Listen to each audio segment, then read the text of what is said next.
Florence raised me in her home. I never left it. She kept me out of sight. It wasn't odd for people to see a midwife with a baby, carrying in supplies, washing nappies, that sort of thing. I never knew any different. I grew up looking out of my window and seeing her across the road. I thought it was like a reflection in the mirror. She was me.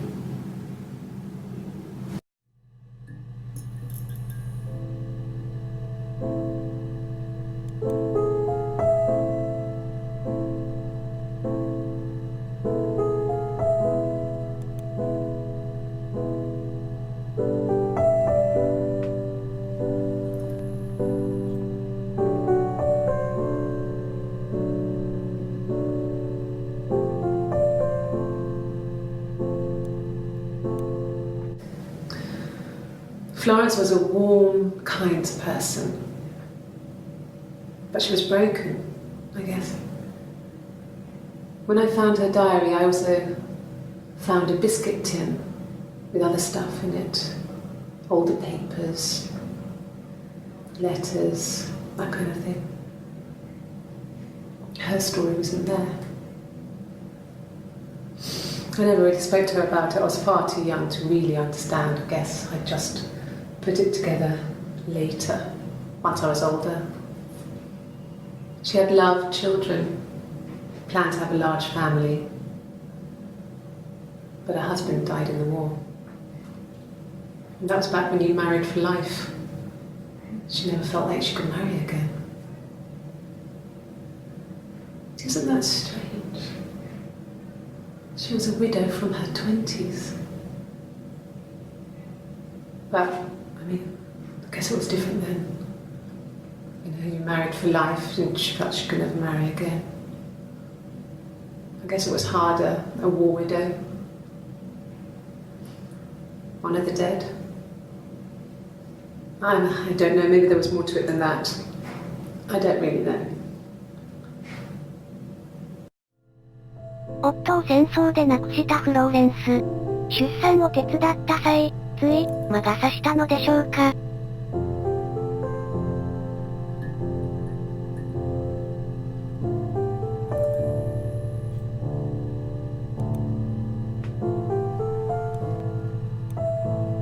No, it was just me and her. It was the name they were going to call their first child. They talked about it and were going to try when he came back. Florence's family had a history of firstborn girls, so they were convinced it was going to be a girl. It's hard to know if this is all true. These are stories I remember that I read when I was a child. Maybe I misread, maybe I misunderstood. Sometimes it's hard to remember what happened last week.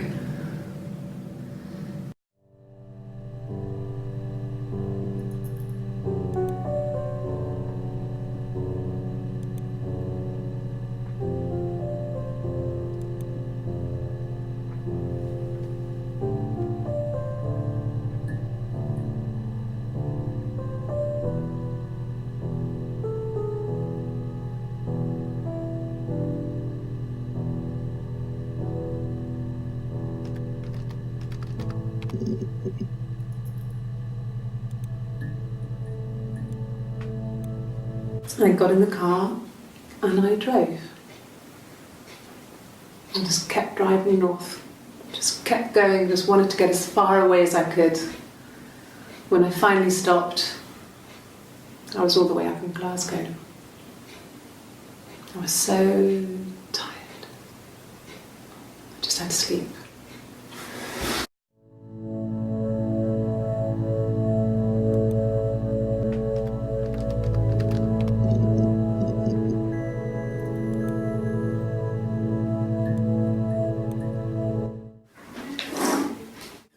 Yeah, that's Simon's watch. It was a gift from Eric. He got it this year. It was a wedding anniversary gift. Steel. It would have been Diane who chose it. She has really nice taste. That time. You must eliminate me. I was in Glasgow then.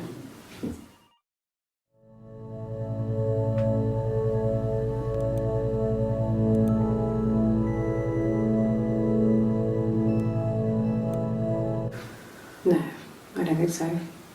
Glasgow was deserted that early in the morning.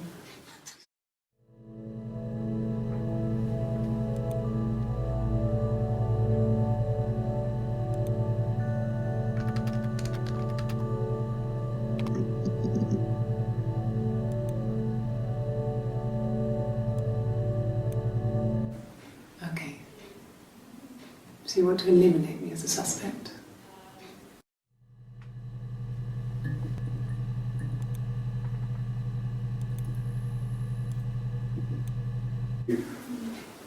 That should eliminate me as a suspect. If I was in Glasgow, can't be in two places at once. ついにアリバイを聞かれるようになりましたが、グラスゴーにいたという強力なアリバイを彼女は証言しました。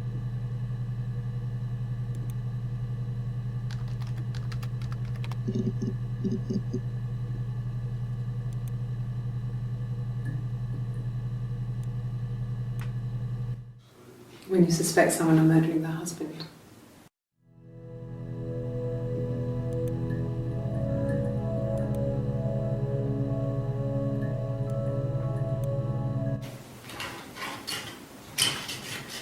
This is the third day running you've called me in.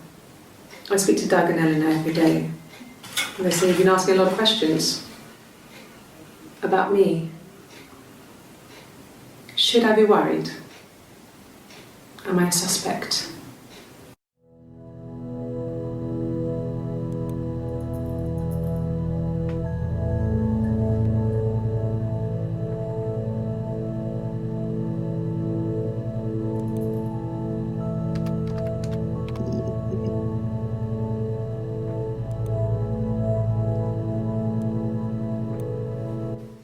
He was wearing a shirt, with a blue turtleneck shirt and jeans.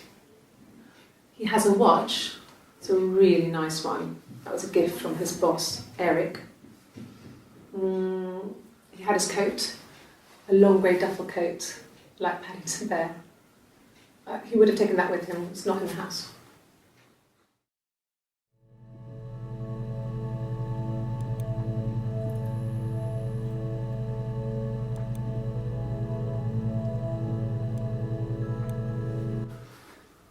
So, it was Friday evening, we had an argument, he left. On Saturday he didn't come back, I waited all day. He was supposed to go help Eric out with something on the Saturday afternoon, they had a job, he didn't show. So Eric was ringing on the phone. I checked at the Rock, that's our local. They said they'd seen him on the Friday night but not since. He still wasn't back this morning, it just isn't like him at all. Still not back by dinner time, it's getting dark again, so I decided to come and see you. His parents haven't heard anything either.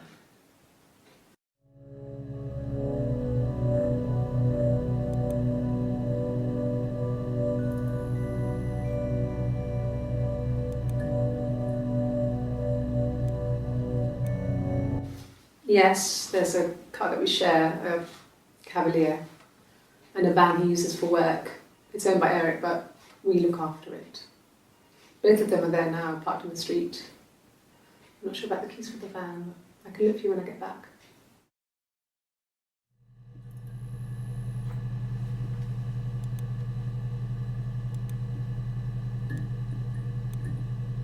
Yes, that would be in his wallet. It's a Visa, a silver one.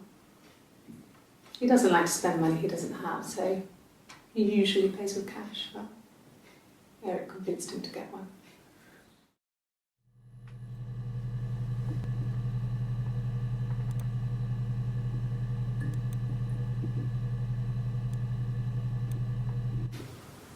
Well, Eric was like an uncle to him. They were pretty close. They spend a lot of time with each other, especially when they have to go to conferences. Have you met his wife, Diane?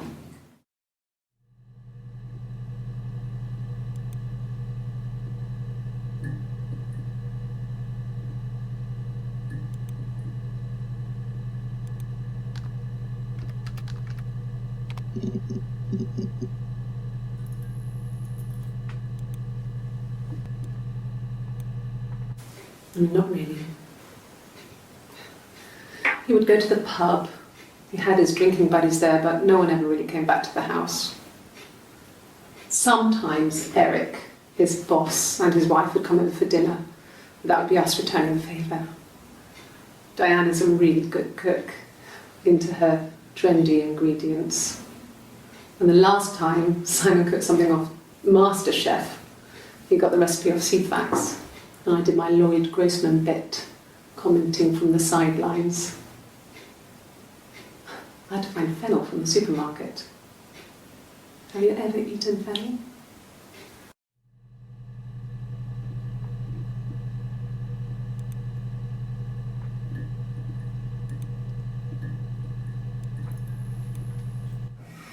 Simon and Eric arguing?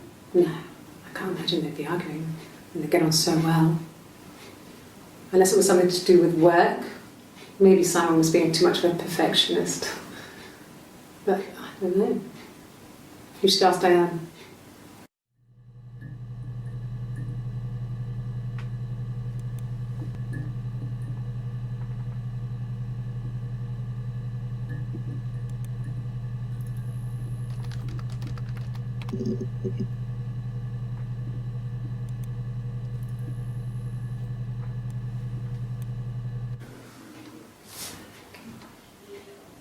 Well, she has a knife. She's been cooking, I guess.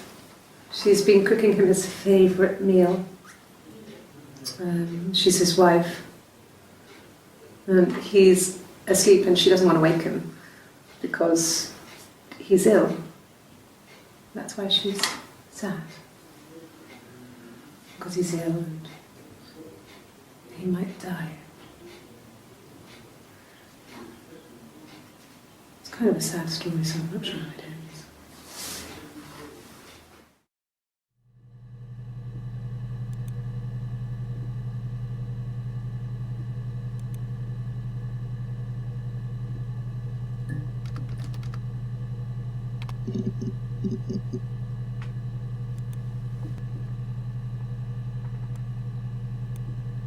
Yeah, I've been round to Doug and Eleanor's and they're very worried. I feel sorry for them.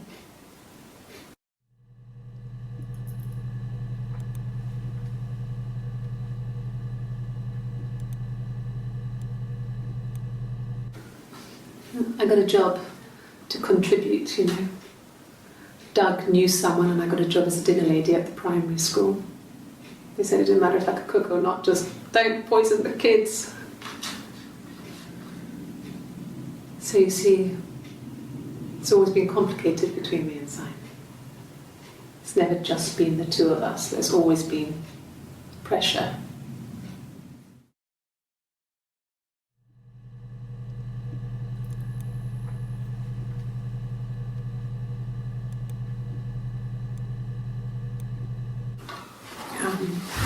I hoover, I dust every week, maybe less.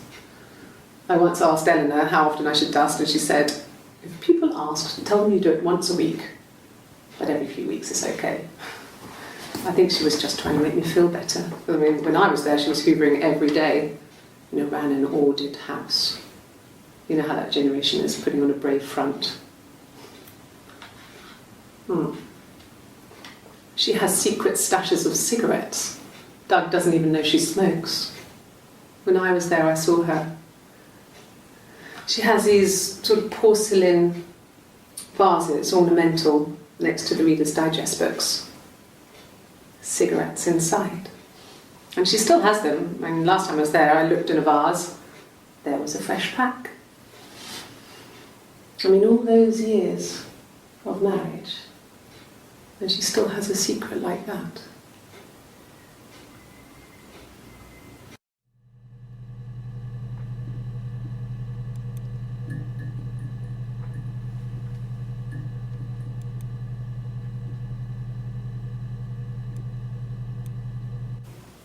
Okay.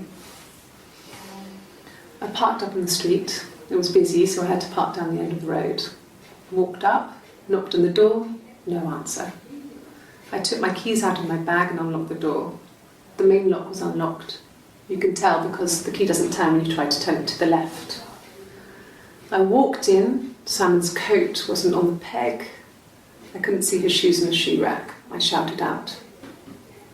I walked straight into the kitchen because he usually sits in there to have a cup of tea and read his paper, but he wasn't there. I touched the kettle, it was cold. I looked quickly in the living room, nothing. So I walked upstairs to the bedroom and he wasn't there. I didn't search for him because it was pretty clear he wasn't there. I had a shower. The phone rang whilst I was in the shower. I didn't answer it. I think it was Eric. Then I was just exhausted. So I lay down on the bed and I fell asleep, though I didn't mean to. I woke up a couple of hours later and I was surprised to see no one in the bed next to me. And then I remembered where I was and what had happened. That's when Eric called again. This time I spoke to him. Then I called Doug and Eleanor. And then I decided to come and see you. That enough?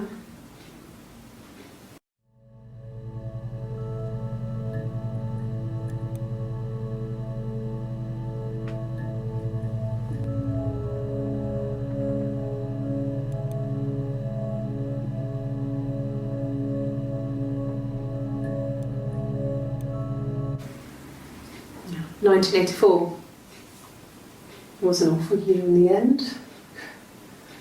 We were living at Doug and Eleanor's. I lost the baby at the end of spring and my parents died in the summer. It was a hot summer, a heat wave.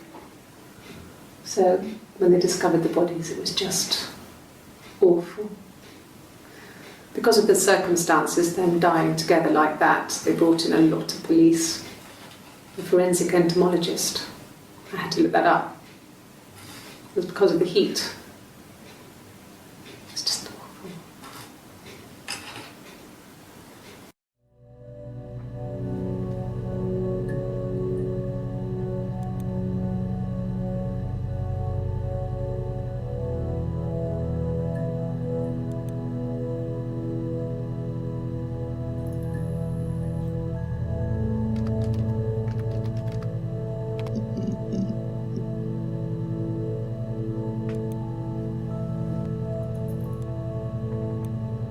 Yes, I speak with Eleanor at least once a day.